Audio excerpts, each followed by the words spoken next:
Good morning. It's day 10 on our Let's Make a Sourdough Starter adventure together. And we had a big snowstorm, so it is really cold again. And so we may have to spend a little more time today and give a little more attention to my starters. But I have a leaven going that I made last night. I have some dough in the fridge that I mixed yesterday. We're going to take it out, put it in front of the fireplace to keep it warm. And I've got a leaven that I mixed last night. So I'm going bread crazy. All right, let's get started and see how everything looks. And Grace really wanted to say hello this morning. Say hello, everybody. So let's open these up and have a look. Our sourdough, or our sorghum sourdough starter looks lovely as always. Same with our brown rice and same with our regular sourdough starters. So looking, we can see that it has risen. It's got nice bubbles, kind of similar to how it has been for the last few days. And our bob and our regular sourdough starter. Now, I wanted to mention today that if you have someone in your house that's totally allergic to gluten or is celiac, you do not want to be doing this and making, or I wouldn't recommend you do what I'm doing right now and make gluten-free starters and regular starters, because you could be thinking, oh, awesome, my husband can eat regular bread and gluten and has no problem, so I'll make him this starter and I'll make myself this starter. And it could be okay, but if you have an allergy or you're celiac, it may not be a good idea because the yeast and every microorganisms are going to be coming into the air when we're mixing. And if we are getting some of the gluten into and contaminating our gluten-free starter, that could cause you some problems. So just be careful. My husband has really liked the bread that I've been making with the gluten-free starters. So give it a try and see how it goes. Give it a whirl. And if not, just be very, very careful because it could cross-contaminate. So we have just under 10 minutes of little sort of background education here. And remember, knowledge is power. So I want you to know exactly why you're doing what you're doing and to have a basic understanding of the science, because then you can make the decisions on what to do so much easier. So please listen, and I think you're going to love it and learn a lot. So now let's talk about the science of fermentation. I love science.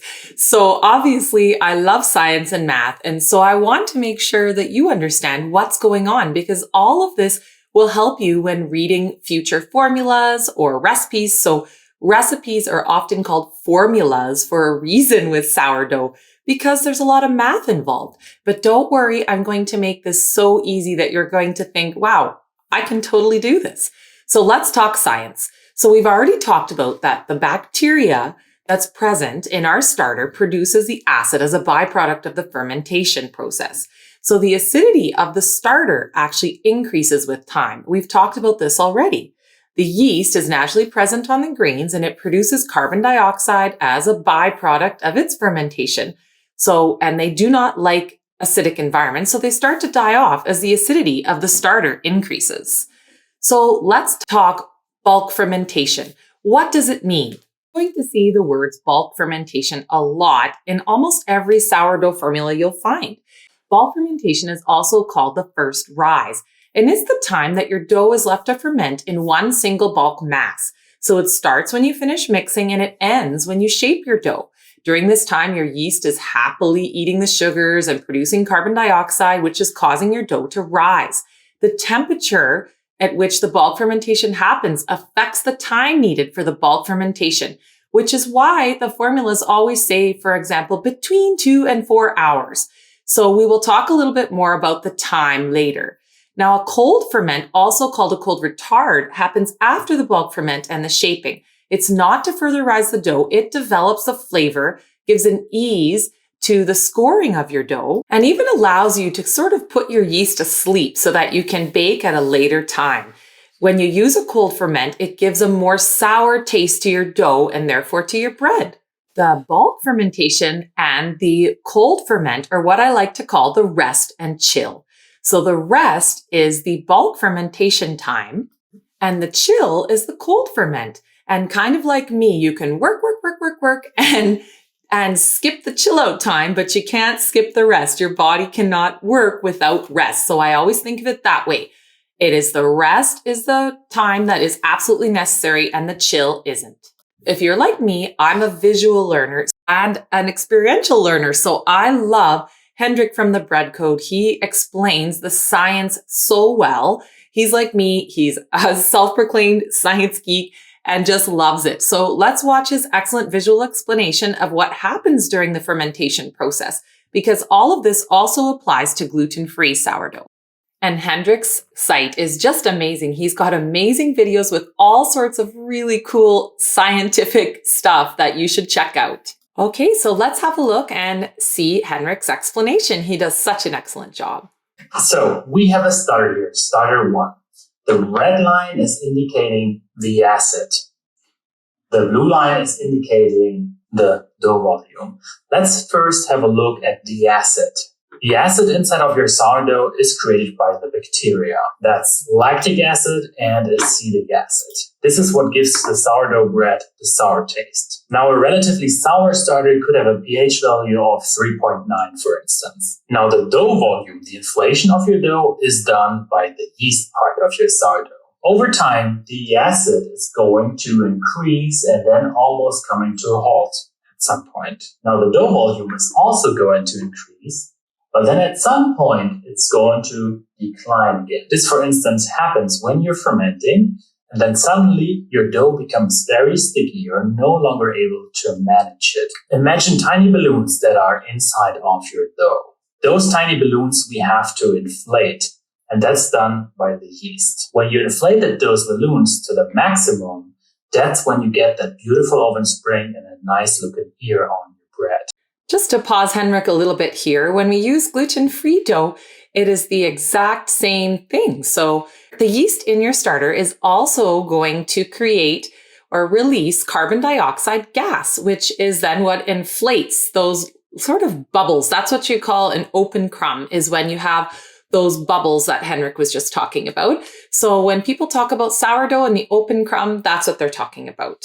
The oven spring, that's how much it rises when you bake your bread. So he's talking about those balloons, which is basically the carbon dioxide that the yeast are releasing, which then pushes up the dough. So let's continue listening. The enemy of those balloons, that's the bacteria. And not only of the balloons, also of the yeast. In a sour environment, the yeast doesn't work as well as it does in a non-sour environment. So the bacteria is going to pretty much take over at some point. So the yeast starts to work. The yeast is going to increase the volume of our dough. They're inflating the balloons. And at the same time, the amount of acid is increasing and increasing and increasing. And then at some point, we've piled up so much acid that our yeast doesn't like to work that much anymore. And this is pretty much when this happens. Your dough becomes overly sticky and the dough volume is actually going to decrease at some point. This rise and fall of the yeast activity. So if we are going to bake our bread as the yeast activity starts to lower, then it's not going to be able to give us the same amount of rise and as good of an open crumb. So we kind of basically just have this window between here and here where we can perfectly ferment our dough. So he's going to show us a little trick that makes this window wider so we don't have to be so stressed out about making sure our dough is not over fermented, because that is a really, really, really common thing, is that people over ferment their dough. So let's listen to what he says about the rest. I now added a second starter to the whiteboard. This starter does not have as much acid to begin with. It starts at 4.2 pH. This might seem a little bit counterintuitive, but in general, the more acid something has, the lower the pH value is. So our dough that has less base acid is going to start the fermentation process with a lower level of acid in general. So pretty much the same thing. It's going to keep fermenting, and then it's also at some point going to reach the max here. Now, the important part about this is the yeast. The yeast is starting pretty much on the same level. The volume increases.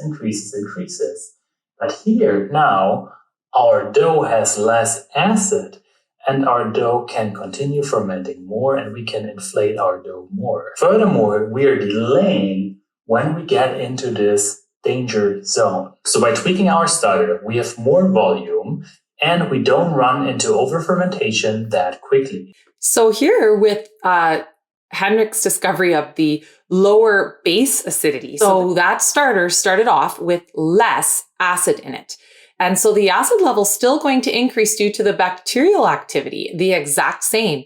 But the yeast level, because it's starting off so much lower and it doesn't have as much acid, the yeast will continue to go in its same curve. However, if you look at the amount of time that we have here before it reaches, look at the time. So this is time going across this axis here. And you could see, look at this, it's rising and it comes way over before the yeast actually see this intersection here is way over here. So before we only had between this time and this time. Now we have from here all the way over to here before the yeast activity starts going down. So now we've actually got a longer window, if you can see that there, a longer window where we can work with our dough. So this is really cool. And I loved his explanation. So that's going to help us to understand exactly what we're doing and why we're feeding the ratios that we're feeding. So we will talk more about the ratios and that way you'll understand exactly what you're doing. All right, let's get to it. So I hope you just love that science as much as I did. Thanks again, Hendrik. So let's go ahead and feed our starters. So discard all but 30 grams as we usually do after you give it a mix. And then just tear your scale and feed your starter your 50 grams of water, tear your scale again, and your 50 grams of flour. And do the big mix, mix, mix for at least 2 minutes until it's all incorporated and passes the jiggle test. Then clean down the sides of your jar so you can see what's going on. Smell your starter and make note of the smell. Then check the level of your elastic, cover it back up, and place it in its snuggly spot. And remember, don't throw out your discard. There's so many wonderful things you can make with it. And as always, I've included the list of ideas below in the blog post. And there's just a ton of ideas online. So take a look and see what you can find. You will seriously love baking with your discard. And I'd love to see some pictures of how your starter's doing today. And we'll see you again later this evening when we'll feed our starters again. I hope you have just the most incredible day. Bye-bye.